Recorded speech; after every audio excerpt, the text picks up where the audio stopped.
Welcome to Get Rich, the podcast that helps you do just that. Get rich and stay rich.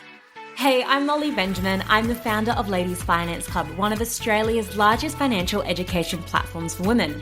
But before I started helping thousands of women take control with their money, I was a hot financial mess when it came to my own finances. And not the fun kind of hot, more like crying in a supermarket wondering where all my money went kind of hot. But here's the thing, if I can go from financial mess to owning a share portfolio, investing in property and building wealth, then you can too. My mission is simple, to make women rich. Because when we have financial freedom, we have choices, confidence, and control over our future. Every week on Get Rich, I sit down with some of the best experts in the industry to break down how we can all start investing, growing our money, and creating long-term financial security without the jargon, boring bits, or overwhelm. Because when women get rich, we don't just change our lives, we change the world. So if you're ready to start making some smart money moves, hit that subscribe button and let's get rich together. Hello and welcome to another episode of Get Rich, the podcast that helps you do just that. Get rich and stay rich. I'm your host, Molly Benjamin, founder of Ladies Finance Club. Today's episode is a big one because I'm sitting down with a woman who manages over $1 billion. Yes, that's a billion with a B. Her name is Jun Bei Liu, and her story is incredible. She arrived in Australia from Shanghai at just 16 years old, speaking very little English, and has gone on to become one of the country's top fund managers.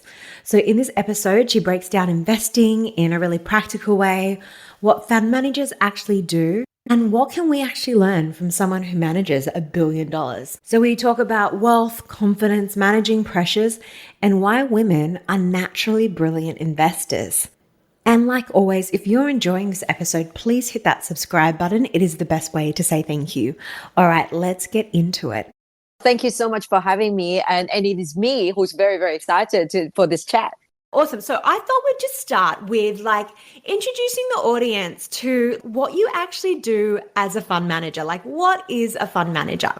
I know. I think many years ago, someone said fund manager is like a fund manager. Well, it's kind of, if you like it. So fund manager, essentially, we're investment managers. So your people, mom and dad, give me the money. And sometimes there's superannuation. They will give me the money. And then I go and invest it in the share market. And in my case, I invest only in the Australian share market. And then I compare how I go with the overall ASX 200. So if I do better, I've done a great job. If I do worse, I've done a bad job. So far, it's been good. Yes, I hear you're very good at what you do. But I just wanted to kind of jump back to the start because you've got quite an incredible story. So you moved to Australia from Shanghai at 16 years old. When you first kind of got here, what were your impressions of money, wealth, and success when you arrived? Yeah, so when I first arrived, look, Australia looks so different. Back in China, we come from pretty poor neighborhoods. So coming to Australia, I thought everything's fabulous. We initially sort of rented a downstairs a house in Warriewood, but we didn't take the whole house. My mother can only afford the downstairs 2 rooms from an Italian lady who grew her own tomatoes and make her own pasta sauce every year. So then my mother worked very hard. She had 3 jobs, and our special outing is to go to KFC. And that's really exciting for me. And so I always know you got to work hard. You got to, find ways to let the money grow. Before I actually came to Australia, my dad was actually always being punting the share market in China. But that's early 90s. Share market is it's not very mature in China. It was all punters. Yeah. And it was quite funny. My early memory of those days was because there was no computer, there was nothing. My dad used to get those lined paper and draw where the share price is going. And then he'll come to a conclusion. He's a chartist. And the next day he'll predict where it's going to go. But because there's no computer, so you have to get history. So you stick line paper every single day. And so we got those paper, literally go through his room, through my room, down the stairs, into the living room. So we just got those paper all the way around. So I kind of grew up with that, that early experience of investing in the share market. Okay, awesome. And I guess, what do you think the biggest mindset shift was that helped you from taking that shift from analyst to managing over $1 billion, which is just so much money?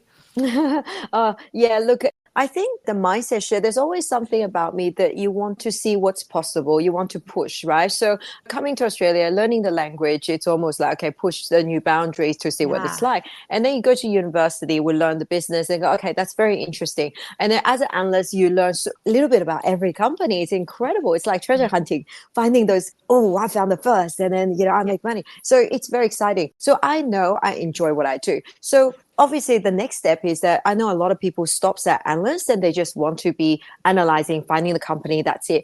But I want to see where it ends. I want to see the ability to take it to the next level and invest, be the person in charge of those investment instead of just recommending it. So I wanted to do that. So before there was an opportunity, I actually went to my boss. I said, look, I really want to do this. And I know I had a couple of kids. I know I'm ready for the next step. And he's like, look, why don't you use your spare time? So I use my weekends to put together some sort of paper portfolio, essentially just a phantom thing. I said, I want to buy this. And then I said, I want to do global portfolio. So I come up with, I spend my weekends and nights to come up with research those companies and put into my investment portfolio, which it doesn't have real money in it. And then I was running with it. And I knew I enjoyed it so much, but I was a one-man band doing global portfolio. Clearly it didn't work very well. But then when the opportunity came up, so the previous fund manager, he was running this fund, he left. And then the fund was in disarray. The performance was not good, as in they didn't do as well as they should. And then so the clients was leaving. And then I thought, look, this is my chance. I just got to do it. So I said, look, you know what? I will do this. And I went to all the clients that remained. I said, look, just give me a go. I have lots of experience. Let me have a go. I probably was thinking fake it till I make it. Yeah. But I just go, just let me go. And then, I was so surprised. Like, there was a few people that really gave me that chance that stabilized this fund. I started with 300 million and with Superfund and a few retail clients. From then, every day I just remember I can't let them down. And I've got to prove everyone else who said I can't do it right. So that's that. Yeah, okay, I love that. And we've got a lot of women listening who are new to investing, or they might feel quite fearful, or that it's a bit too complicated, it's a bit too risky. What's your recommendation for where do they start? Yeah, there's a couple of ways to do it, and you need to do it as soon as possible because the power of compounding. You put $1 in, you continue to grow, and it grows more and more and more. So it's very important. Don't let it sit in cash. Yeah, you go to a proper financial advisor that can say, okay, you got $100. This is the way you split it up. Usually, how it works is about 60% will sit in your share market, 40% will sit in your little bit income, give you a bit more income. And then the share market, you'll invest a little bit in the, international share market and a little bit in Australia. And the share market will give you growth. Usually, on average, share market doubles every 7 years. So, forget about the volatility. It's actually not that risky. It's just take time. Sometimes take longer, sometimes shorter. A bit like the housing market as well. Sometimes take longer, sometimes shorter. So what the financial advisor help you to do is it help you to diversify. This is what you do. But for the part where you put with the fund manager, you find a good fund manager that do it day in, day out, right? Fund manager like us, people who will watch the share prices for you every single day. I get up 2 o'clock in the morning reading what happened in the US market. We read so much information, we absorb information, and we know what it means to the share market, to the shares we invest in, and we protect it, we grow it. So give it to the experts that will do that and then to get started. But I also think if anyone feels strongly about certain company, certain shares, because we all do, right? If you're in, some people like Apple, some people like this, it doesn't stop you from having one or two investments that yourself. Just make sure you do know what they do, how they do it. Do they have a good track record? Are you paying a massive price or the smaller price? It does require a bit more work, but it can be part of a diversified portfolio. Okay, awesome. And what do you think women naturally get right about investing, and maybe where do we hold ourselves back? Oh my God. I actually think women are so good at investing. Yeah. I tell you what, I'll tell you what, women are very good at investing. I look at my mother, how she controls the money, the finances. I think women's really good. If you look at women fund managers globally, they've done so much research. The performance is just better. It's partly because we're more pragmatic. We don't have that big ego saying, oh, I'm right, Mark is wrong, and they need to be proved right. We kind of just work with what's coming. Because think about, as I'm a mother, I have little kids coming through. You got to negotiate. You got to work out, they may be wrong, but I got to work out ways to deal with them. So share market investing is very much the same. Be pragmatic. Invest, and then but with the mindset that things are changing every single day. How do you incorporate those changes? Yeah, absolutely. And when you're managing billions, what principles or rules guide your decisions, and how can me and the listeners, our everyday investors, how can we apply those same ideas on obviously a much smaller scale? Of course. So look, I think when you directly invest in the company, in the share market, in those buying those shares yourself, is the principle is that you've got to know what it does. You need to know, the best is something you can touch and feel, whether it's a Coles, Woolworth. You first need to know what it does. We talk about doing homework, as in just knowing what it does. Why do people want to buy this product? Why are they so successful? Ask why. And then the next one, you look at, have they done well? Is this a brand new thing that nobody ever heard of? Is there any track record? So, is that what it is? And then you go, okay, that actually looks pretty good. Now your next step is go, okay, how much do I want to pay for it? Then you got to compare this thing to something that's very similar. If I want to invest in Woolworth, I want to compare it to Coles. And if Coles is this expensive, then maybe Woolworth should be similar. If I think it's better, maybe it should be a bit more expensive. So then you compare to the next thing, and then you work out the price. Go, you know what, I'm happy with it. I love to buy it. I think there's some of things to be wary of. Just be careful with the bubbles. Sometimes say this hot stock, be careful with the hot stock, right? Anyways, if there's lots of people telling you, oh, this is a hot sector, hot stock, usually means everyone else is already in it. That means it's very expensive. You're paying a lot of money for something that's a little bit popular. So that's when the risk comes in. Yeah, absolutely. Okay, great. So watch out for, if everyone's talking about it, you might have missed the boat on that one already. That's right. Doesn't mean it's not great investment. I think it just, you just got to be careful. That's where the risk, it can fall off. And what are your thoughts on, I know a lot of our women, they look at ETFs or index funds. What are your thoughts on those products? I think with the index fund, essentially it gives you essentially the return of the whole market. And market goes up and down and you get that return. Usually when we say you invest in the index, or you invest in the active manager, which is the manager we look to do better than the market. And, I've shown to my investor, I've done better than the market. So you get more return every year. And then you got someone, watching it. If something happens, like, for example, like pandemic or liberation day, when things fall significantly, a manager like myself will watch it for you. We'll stop, we'll go into cash, we'll protect it, and we'll do all that. Whereas index doesn't, it just track whatever happens. So I think that's the difference. And these days you have active ETF. In fact, we're actually launching our own first ever Australian long-short active ETF, because what that is you're buying the ETF on the share market, and then you actually essentially directly invest with the fund manager that's doing it for you. So you're making it much easier instead of stack of form you have to fill out. Okay, so we've got active managers like yourself, where you're actively buying and selling. And again, when those big kind of events happen, you're protecting the portfolio. Whereas passive, you're just following whatever the index is doing. And then active ETFs. Sorry, can you just explain again how active ETFs differ from the other two? Absolutely. So it's actually really interesting. So it's a new thing. So active ETF is essentially give people's access directly, easy access into the fund managers I just talked to. So if people want to invest in with me, currently you have a minimum amount, $25,000. You got to fill up a form. I just saw the form. It's huge. Fill up the form. There's a process you got to go through. Whereas active ETF is essentially you buy it on the share market, and then, essentially your investment goes straight into my fund. I'm looking after it for you. And then when you need your money back, you sell it and the money comes straight out. So that's all it is. Essentially remove the friction for you to be able to invest in the share market with active manager. Oh, brilliant. So then you're bringing out an active ETF that's right. myself can invest in. Like, let's say I don't have that 25K to be investing. So I could invest with $2,000 and have you actively. That's right. It. Yeah, just a few $100. Okay, that's cool. My kids are very excited. Told them they have to invest. I love that. That is great. And could you maybe just give us a quick snapshot of the Australian market at the moment? Like, what are we seeing? I know it's never, is it a good time or a bad time to invest? Because we always teach it's all about time in the market, not trying to time the market. Mm. But yeah, just a bit of an overview of the Aussie market at the moment.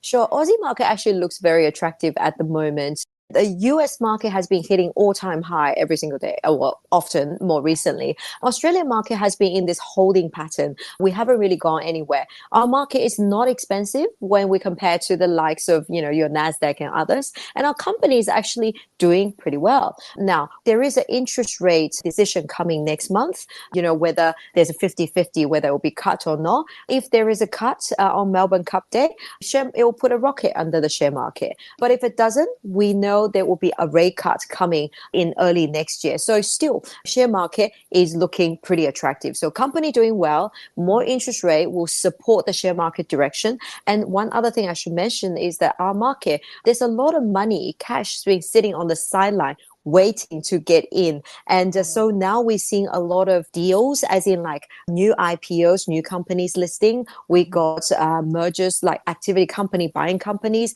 We're seeing a lot of that. Usually that's a sign that the market is very, very strong. So share market is looking actually really good. I think we will have this, they call it the Santa rally, starting from November, rallying into December. That's usually every year we see that in the share market. Okay, interesting. Oh, and I love the way you speak. You're making it so clear. So thank you so much. This is just like when I hear some finance people talk, I'll be like, I have no idea what you just said, but this is all really fantastic. So thank you so much for speaking in layman terms. Oh, not at all, not at all. That's how I explain to my kids. Yeah, no, I always say, like, whenever I speak to my accountant, I'm always like, explain it to me like I'm an 8-year-old, please. So that's perfect. And I just wanted to do a quick shift because you mentioned you have kids. You have a huge job. I'm currently 26 weeks pregnant. I would love to know, how do you balance it? How do you balance motherhood with managing a billion-dollar fund? I guess what has worked for you, and then importantly, what has not worked for you? Oh my God, congratulations. No wonder you're glowing. Yeah, so you're absolutely going beautiful. And look, I truly believe that life is not about choose, oh, I want career or I want family. You have to cut one off. I did do that for some parts of my life, early years. I initially I thought, oh, it's about my kids. When I first had my first child, it's this. And then I worked through, I realized it's all me. It's my personal growth. To have child is actually making you a better person, a better investor. I grew up with my children and they made me a better investor today. In fact, I can see right now, my kids just send me a text saying she did exam. Well, my daughter's 15 now. Just had her test. It was too easy. I think you don't have to choose. It's really about helping them to see who you are, because that's you, right? So a lot of times when I'm in the car on the weekend, driving them to the weekend sports, sometimes I'm on a conference call and they understand that, but I don't try to bar them and not hearing what we're talking about. I let them hear it. And then they're very curious. In fact, my son's been wearing a Zip t-shirt since he was very little, but they changed the brand now. So I almost feel like, just don't feel it's two things. It's one. It's all you. And your children is part of you as well. And they need to see whole parts of you as a mother. I truly encourage women to have whatever interest you always had. Don't drop them. Just keep going. Once you have children, it just makes them better. Initially it might be a bit hard, but you'll make it work, because we all do. Yeah. And I guess, how do you set boundaries or protect your energy in, I guess, an industry that could easily take over your life? Absolutely. I always believe, because I enjoy my time with my children so much, I always believe a more flexible working environment, because these days we have Zoom, we have things everywhere. Why do we need the 8 to 6 o'clock in the office sitting in front of a computer? Ultimately, I believe investing, to be a good investor, is not in front of the computer the whole time. These days, AI can do the computer modeling. I don't need to do a lot of those. It's what I get, the insight is actually go see people. I catch up with people in coffee shops and talk to management, maybe go do site tours and a lot of that. So I actually think being creative is actually actually a very important part of the investing. Yeah, so that's how you get your energy. You only lose it when you sit in front of a computer all day. That just doesn't work. It's a bit like a gamer, like what my son is getting into. Awesome. I've read some interviews you've done in the past, and you've spoken a little bit about being judged for having a strong profile, a feminine style. I guess, what have you learned about confidence and being unapologetically you in this time? I think over the years, I felt that the higher you go, the harder it is. And then there's people always tell you to tone it down, to do all that, because you're a fund manager, you got to just tone it down. You got to do. I did do it for a little while. And then I just felt, you know what? Ultimately, it's actually, I'm not trying to fit into finance. It's finance fit into my lifestyle. It's me. I do a good job for my clients, and I should be able to be who I am, like my children seeing all of me. So I want the world to see all of me. So I think I talk the same, I act the same, and then I'm the same publicly and privately. So I often just feel, yeah, that should be the case. Yeah, rather than being fit into something else. I think early in my career, I remember I used to try to sound different when I go into a boardroom filled with, men. I try to lower my voice. I talk very deep like this, and then I worked it out because I try to fit in. And even when I first came to Australia, my language wasn't great, so I try to fit in to whatever people are saying. And then I just I think it's I love to be me. Yes, no, I love it. And I've got friends who are analysts, and they talk about you in such an inspiring way. You're such a mentor to them, and they've never even met you. So I think having more female incredible role models doing what you do is so incredibly helpful for women in this industry. So thank you so much for all the amazing mentoringship you're doing with probably not even noticing half the time. Oh, you're too kind. You're too kind. I think I have a lot of girls that reach out to me, and I just want them to know you can make it. You can make it. Just because we want to have children and family doesn't mean you have to change your career. You can make it in finance. There's opportunities everywhere. Yeah. I think that is a great last message to leave it on. So thank you so much, Jun Bei, for speaking with us, and also very excited to hear more about when this active ETF comes out. So we'll be watching. Thank you so much for having me. Active ETF coming out in November, and the code is TCAP. Awesome. Thank you very much. Thank you.